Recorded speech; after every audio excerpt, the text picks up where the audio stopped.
Taking your plant and garden questions for Lisa Briggs. The number to call if you have a question is 270-9933. Lisa is live at the Bruce Company. Hi, Lisa.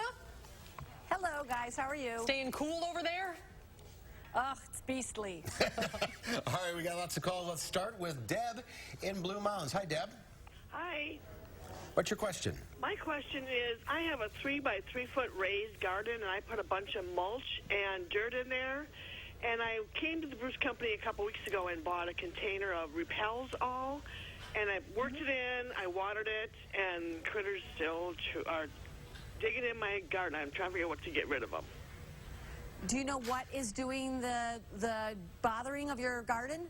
I'm thinking either raccoons or squirrels. It's always at night. Okay. So they're more digging than they are chomping. Correct. Only digging. You might have to put up like a quick little fence if they're getting in there and digging. Probably just a couple of stakes at the corners of your bed and some chicken wire should take care of it. Okay, I will try that.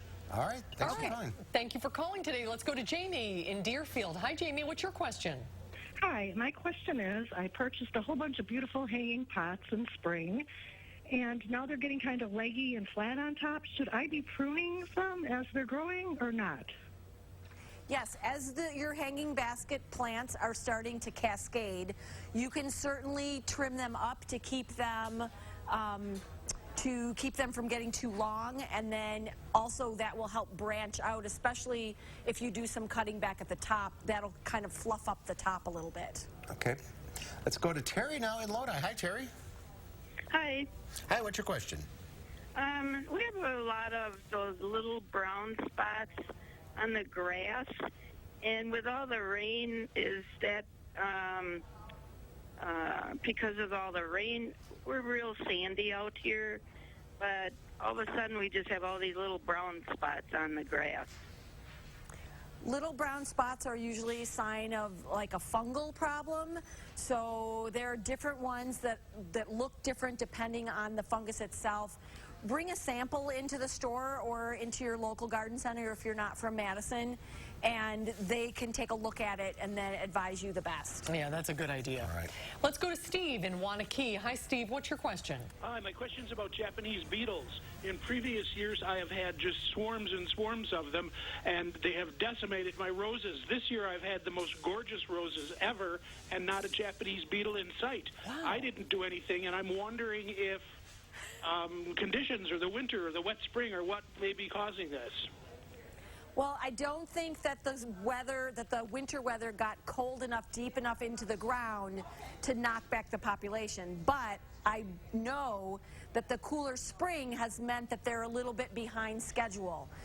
Beetles and all kinds of critters and plants too pay attention to accumulated heat in the atmosphere, not to the calendar month. And although we usually see them by the 4th of July, I think they're a little bit late this year.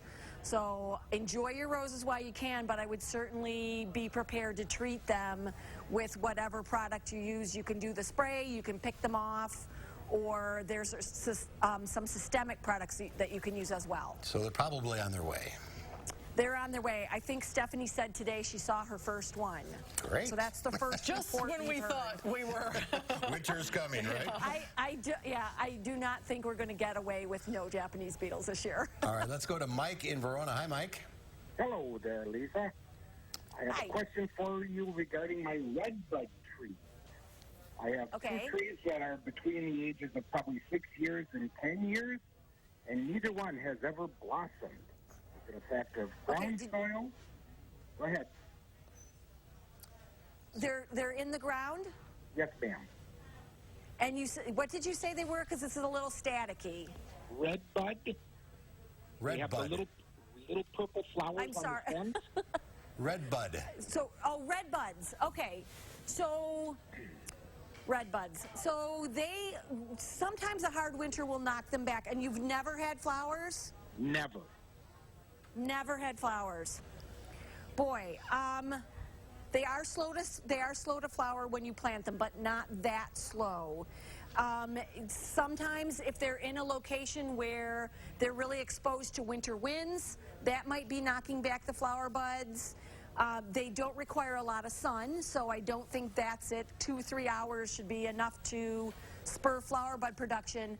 What I would be careful of is if you're doing any kind of pruning, you would want to do it early in the spring. If they were flowering like right after they're done flowering, if you're doing some pruning kind of late in the summer just to clean things up, you might be taking flower buds off. And finally, you could do a little bit of fertilizer that's meant to spur flower bud production. So a fertilizer where the last two numbers of those three numbers are higher than the first number. See if that helps. Okay. All right, very good. Let's go to Lori in Cambridge. Hi, Lori. What's your question? Yes, I'm calling about my peonies. They have a mildewy, white mildew on them. Yep. And I was just wondering what I can use for that. What you have is powdery mildew, and again, this is going to be a big year for fungus because it's so damp.